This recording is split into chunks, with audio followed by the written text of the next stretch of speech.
So this is day 3 of the anxiety treatment center. However, since I didn't do too much today, I decided to do something a little bit different, and this is to share my own personal experience with anxiety. And I touched upon it in the first video, but I didn't really go that much into depth. So I'm just gonna outline the basics of what I've gone through. So last October, sophomore year, I had a panic attack in health class. It was Wednesday, October 5th. And the same day, I think I was already feeling a little bit weird. I hadn't had enough to eat because I think I forgot breakfast, and I had some meeting at lunch, so I got a few bites of a salad. And I think I was a little bit stressed because my current boyfriend now, back then we were just starting to talk and we'd only gone to a few movies, so I hadn't really hung out with him in person. And I was supposed to meet him at Jesuit and do homework. Anyways, so I had a panic attack. I didn't know what it was. It subsided after a few minutes, but all I wanted to do was get out. But then it came back again, and it was shortness of breath. I was convinced that I was dying. I swear, I was oh my god, I'm dying. And I felt like I could take in air, but it felt like it wasn't enough. So of course my mind goes to what I learned in bio freshman year about carbon monoxide poisoning. And I'm great, somehow I got poisoned. Now my oxygen molecules are binding to the carbon monoxide ones, or the carbon are whatever, and I'm not getting enough oxygen to my lungs. So I went to the ER, and I think they thought I had a panic attack, but I still got my blood checked, heart rate, heart checked, everything checked, totally normal. Went to my doctor's the next day, totally normal. So following that, I started getting super anxious in class, and I couldn't sit still. The longer I was in a class, the more kind of clammy I got, shortness of breath, and I just wanted to leave. This started happening in AP World History and first, and then it slowly grew because as I avoided classes and going to class, the fear became bigger in my mind, so the anxiety heightened. So I was gone a lot, and I'm sure a lot of people noticed, and that's why. Then I had come to December finals, I had a panic attack in the AP World History final, and I was escorted out by Mrs. Hunt, and it was so bad. So over the break, I was yes, I'm gonna come back in January, we're gonna be good. I had a therapist and a psychiatrist. Anyways, come January, I come back, yes, let's go, No. My anxiety was worse. I think it had now grew to every class except honors chem. And so I struggled, I missed a lot of school, missed classwork. I still maintained straight A's, but I was struggling more with the work because I missed so much. So come March, I switched to half online and half school, or not really half. I took French and honors chem at school, so I came a couple days a week and then went online. And that was good, but I was still on really weird medication that wasn't helping. So I finished sophomore year struggling, and then at the beginning of summer, it's summer's coming, huge change, let's do this. I'm gonna go to all these therapy sessions, I'm really gonna work, and I think this new medication will do the job. So start of summer, I learned that the current psychiatrist diagnosed me with bipolar. misdiagnosed, and so all the medications she was giving me, she changed them weekly, weren't working. Some made me worse, some gave me such bad skin, like it was awful. And we also learned that basically, and then I went to a new psychiatrist, and this new psychiatrist told me that she had some patients come to her that went to my old one, and all of them had been misdiagnosed with bipolar. So yeah, so then I finally got on the right medication for anxiety, and I'm still taking it now. I'm taking something called Zoloft, and that's like the starter medication usually, and it's super great, super mellow. Like it has like very almost no side effects.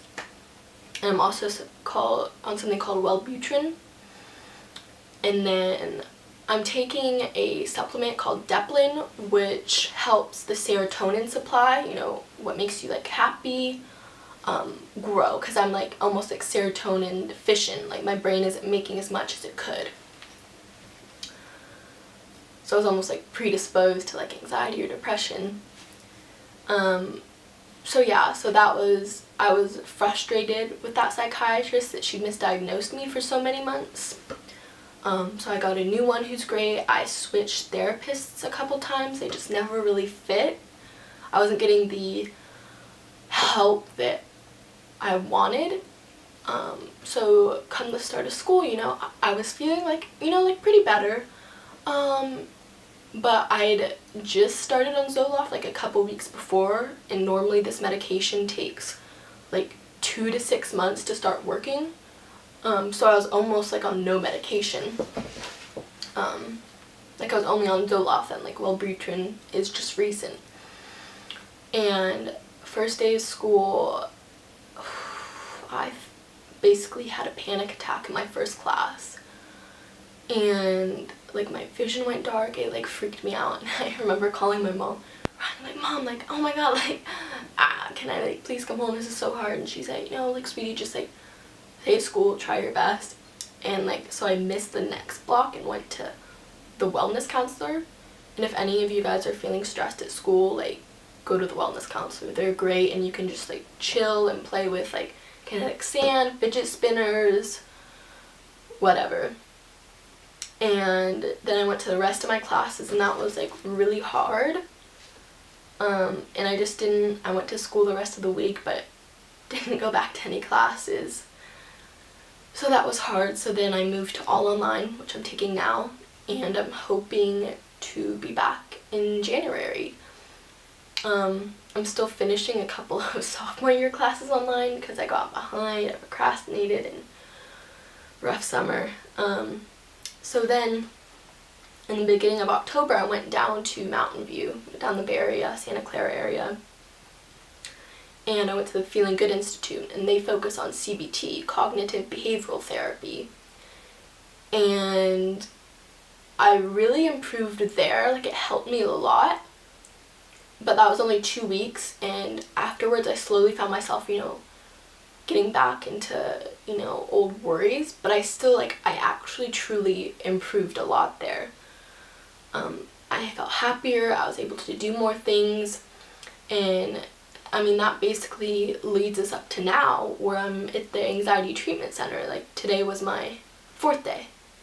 I think I accidentally said 3rd in the beginning of this video.